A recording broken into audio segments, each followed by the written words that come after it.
A Lava Jato sempre atuou em conluio com Sérgio Moro, o juiz parcial.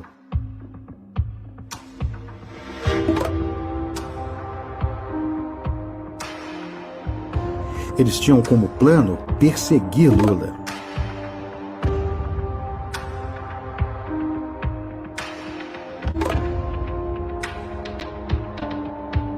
Coagiram investigados a fazer delações.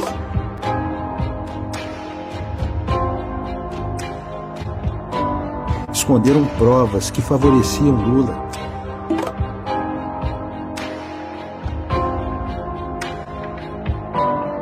E fizeram acordos ilegais com autoridades estrangeiras.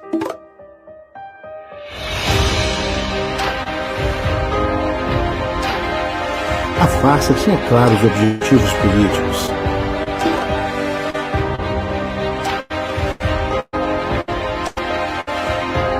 E também financeiros.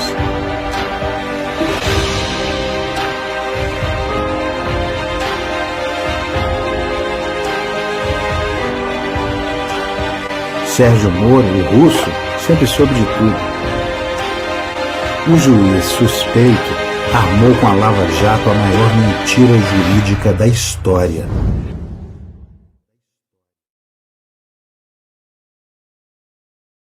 Vamos fazer aqui um mute. Oi, Roberto. Tá aí ou não tá? Tô aqui. Oi. Oi, agora tá. Cara, que decisão ontem do Supremo Tribunal Federal. Que decisão. Que vergonha pro Moro, né?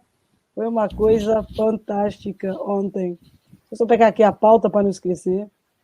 A gente chegou agora, a gente tá tarde, a gente se trocou aqui uma coisa. O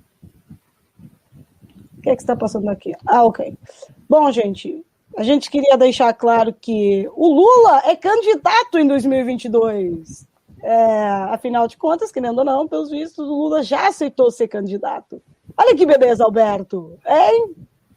Que caramba, que ano, hein? Começou aí com os problemas e, de repente, Lula se torna elegível.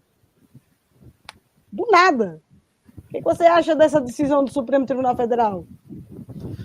Assim, é como o Reinaldo Azevedo estava comentando ontem, né? A decisão ontem foi acerca da questão da verificação se a decisão seria mantida, né, ou não. Muita gente entendia que essa questão aí da análise, né, que estava sendo feita em detrimento da votação que foi feita ontem seria correspondente a julgar, de certa forma, a questão que se elabora acerca do processo jurídico como um todo, mas isso se estabelecia acerca de uma decisão acerca do próprio STF, né? Se essa decisão seria mantida ou não acerca da questão, porque a suspeição ela já tinha sido tida como dada, né? A questão que estava sendo elencada ali era se a decisão seria mantida ou não, né? Então, a decisão que foi tomada foi a decisão que seria esperada para que o STF mantivesse uma correspondência de, digamos, respeitabilidade para com o STF, né? Porque se tivesse decidido de uma forma diferente, aí sim abriria uma prerrogativa para você dizer e questionar qualquer tipo de decisão que o STF tomasse em qualquer tipo de processo. Isso foi, de certa forma, o que o Reinaldo Azevedo falou ontem na live dele, e eu, de certa forma, interpreto nessa linha, né? E aí vem várias questões, né? Que é a questão do desenvolvimento, do desenrolar espetaculoso, digamos assim, né? Da votação, né? Primeiramente com o posicionamento do Barroso, elencando tudo aquilo que não estava sendo, mais uma vez, discutido ali nos liames da votação, né? Que virou uma mania recorrente de alguns membros do STF de trazer questões, como foi elencado pelo próprio Lewandowski, que você vai comentar posteriormente, que inclusive tem vídeo no canal e tem corte sobre isso, né? Que ele foi muito incisivo a falar sobre a questão de... 4 pés, cara. Ele não entrou com 2, ele entrou com os 4 pés. Se tivesse 4 pés, ele tinha entrado. Quando, de certa forma, se fala contra, ou não, na verdade, a favor da suspeição de Moro, parece que você é conivente com a corrupção. É um discurso que é muito utilizado pelo pessoal da extrema-direita, né? E de certa forma está sendo apropriado por alguns membros do STF, né? Como argumento, como uma base argumentativa, né? Inexistente acerca do que está sendo discutido dentro dessa votação e dos liames da análise do processo, da própria votação que foi elencada ontem, né? Então, é algo que eu tenho percebido, esse movimento que é feito para além da questão que está sendo tratada, né, por alguns membros do STF, e a surpresa do dia para alguns foi a questão do Cássio Conká ter votado a favor da suspeição. O que é que você acha dessa questão aí? Eu tenho minhas suspeitas, não sei se eu estou correto, mas enfim. Olha, sobre o Cássio com K, eu vou falar uma coisa para você. Eu não entendi bem o voto dele. Por quê? Porque a semana passada, né, quando ele... Aliás, ele quando votou na segunda turma, a questão foi, e muito bem da karatê para a Carmen Lúcia, quando ela falou que, segundo o regimento, uma decisão da segunda turma não tem que ir a plenário. Nunca. Né? Eu vou colocar aqui o vídeo, sem problemas. Mas o Cássio, quando ele deu aquele voto na segunda turma, elencando, falando, usando, que não podíamos usar as mensagens do Telegraph, do Intercept, que é do Telegraph, e entre outras coisas, ele, no pleno, tem um voto completamente divergente. Né?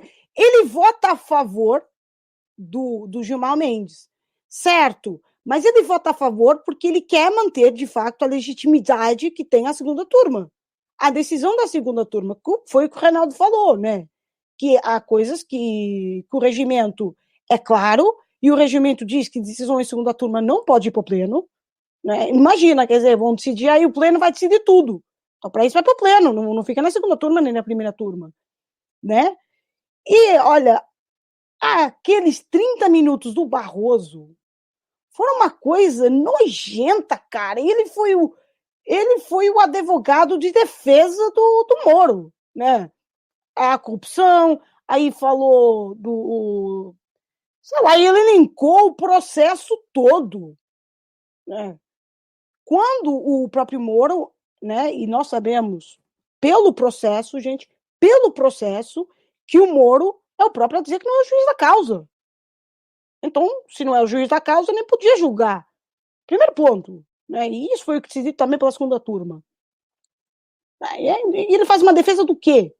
Contra a corrupção. E é isso que o Lewandowski, de fato, e deixa eu te dizer que o Fux sempre é a mesma coisa. O Fux, quando tá perdendo, cara, ele tenta levar as coisas para... Vamos adiar para quarta-feira, vamos adiar para não sei quando, não sei o que e tal. As decisões, eu sinceramente não entendo. E aí vem o Lewandowski dar o voto dele. Aconteceu também a semana passada, quando de repente toda a gente deu o seu voto rapidamente, né, a favor. E eu fico pensando, o Lewandowski tem razão. Aqui não é uma questão de corrupção. Nós combatemos a corrupção devidamente. E uma coisa que eu achei fantástico do Barroso, deixa eu te dizer, foi quando ele elencou os recursos que a Lava Jato conseguiu arrecadar, uns 3 bilhões, ou 4 bilhões, 5, e ele acaba por mostrar estudos, não é? E aí, o Lewandowski fala do estudo da Universidade Católica, creio, de São Paulo, a gente vai colocar o vídeo, em que demonstra, de fato, quanto é que o Brasil perdeu com essa brincadeira. Né? Bilhões, centenas de bilhões. Isso não foi uma brincadeira. Foram milhares de empregos perdidos, foram investimentos perdidos, ou seja, uma carrada de coisas. E o Barroso, né, que depois teve aquela infelicidade no final de não aceitar a decisão do pleno. Eu achei... O voto do Barroso já foi o que foi. E a marcha ré ridícula que ele deu quando o Lewandowski falou, você está dizendo, você usa esse argumento retórico para dizer que todo mundo que vota a favor da suspeição desse juiz é a favor da corrupção. Ele, não disse isso. Sendo que o discurso dele inteiro foi baseado nisso, né? E aí ele não aguentou a pressão. Eu acho que ele, se pudesse, tinha cagado um bocadinho nas calças. Né? Eu acho que ele, no mínimo dos mínimos, teria que respeitar o regimento. Né? E foi isso que o Gilmar Mendes chamou a atenção, que ele tem que aceitar a decisão do regimento, e a Carmen Lúcia, eu acho que antes do Lewandowski, eu até vou colocar isso, para as pessoas entenderem, porque a Carmen Lúcia ela foi muito ao ponto, mas assim, Sabe? A Carmen Lúcia, quando deu a decisão dela, ela foi ao ponto. Eu tenho um vídeo do Alexandre Moraes também falando sobre isso, e tem um vídeo da Carmen Lúcia. E eu acho importante as pessoas ouvirem, porque antes do que aconteceu com o Barroso e com o Gilmar, aquele barraco que houve, que foi um barraco, cara, mas com razão, por parte do ministro Gilmar Mendes, foi, de fato, tudo aquilo que está no regimento. É o que está no regimento. Aquilo que está programado, né? Aquilo que é lei. E o Barroso não pode dizer não é como também Lewandowski diz, não é como Vossa Excelência quer, não é como o Moro quer. A corrupção ela tem que ser debatida, ela tem que ser combatida dentro da Constituição, dentro das 4 linhas, né? Aí bateu boca. Não, é muito engraçado. Pode falar. Fala. Não, fala. Deu uma travada aí, eu acho, mas enfim, é muito engraçado que existe uma briga de um discurso prioritário acerca do que é corrupção e o que não é, né, de certa forma, né, que parece que é como aquela velha discussão que eu costumo elencar acerca do que é violência, né? Parece que quando você fala sobre violência, você tem um parâmetro muito bem definido do que seria violência ou não, necessariamente. Violência é isso. Violência é quando, de certa forma, há um determinado parâmetro que se estabelece a partir de determinados vieses, digamos, de um determinado grupo, de determinadas características, e aqui parece que há esse movimento do mesmo jeito, né? Que é no sentido de dizer, corrupção houve no governo do PT. Corrupção houve em um determinado sentido. Então, se você advoga a favor de uma suspeição de um juiz que condenou, digamos, a corrupção que existiu no governo do PT e que de fato existiu, porém isso não pode ser prerrogativa para você colocar adentro qualquer justificação jurídica que também é pautada em um determinado âmbito de corrupção que está para além dessa normativa no que concerne essa questão de estabelecer os padrões do que é corrupção ou não, né? Ou seja, o aparato jurídico ele termina servindo para se eximir, inclusive diante de um ato de corrupção cometido por ele mesmo, utilizando esse aparato jurídico para poder definir o que é corrupção e o que não é. Que tipo de corrupção pode ser aceitável e que tipo de corrupção não pode ser aceitável. Se for uma corrupção que está delegada aos trâmites jurídicos, elencados a uma determinada concepção política, aí tudo bem, né? Beleza, pode ser feito, né? Mas se é um tipo de corrupção, aquela que eu demonizo, aquela que eu digo que é corrupção, então essa aí sim deve ser combatida, né? Se utilizar do aparato jurídico normativo para exercer de corrupção também, né? Então existe essa questão da dimensão de uma briga narrativa para se definir o que é corrupção e o que não é, né? Exatamente. Então eu acho que é mais ou menos por aí. Eu acho que foi. E falando a verdade, eu acho que o Lewandowski foi muito claro, né? E ela até falou que não ia elencar o seu voto por causa do tempo regimentar, etc. Mas ele foi perfeito. Eu tenho aqui o corte, e eu creio que o primeiro é o Alexandre de Moraes, que eu vou colocar para vocês sobre essa questão em particular. E espero que vocês entendam de fato como é que é feita as coisas. Há uma organização em termos jurídica e ela tem que ser mantida.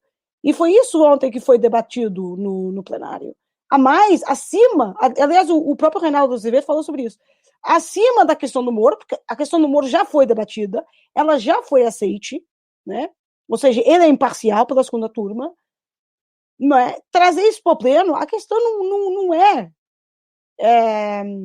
se o Moro foi imparcial ou não. Passou aqui a questão da decisão da segunda turma. E vamos ver o que o ministro Alexandre de Moraes ele falou.